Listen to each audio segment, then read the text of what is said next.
Deklaratën në që bëri në ambasat i takime ishte Kosova duhet të ketë kryeqytet Beogradin. Në nëntor të vitit 97, Fatos Nano, kryetari i Partisë Socialiste, ishte në Kret. Po. Me takoj Miloševićin në një takim rajonal. Me ndërmjetësinë e kryeministit grek. Në atë takim nga burimet të brendshme, në këtë takim ishte edhe Pascal Milo, ministri i jashtëm. Por Pascal Milo nuk u pranu që të ishte në takim me Miloševićin. Ishin tet-a-tet vetëm Miloševići dhe Fatos Nano. Deklaratën në që bëri në ambasat i takime ishte Kosova duhet të ketë kryeqytet Beogradin.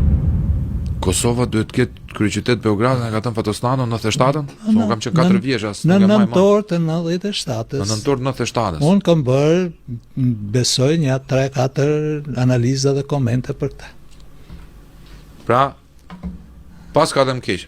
Edhe kur kemi ditur që kemi qenë keq, pas ka pas dhe më keq, është e tmerrshme. Ishin situatat të tjera, ai ishte në ndikimin jo të Serbisë, mendoj unë siç është Edi Rama sot. Të Greqisë. Ai ishte në ndikimin e Greqisë.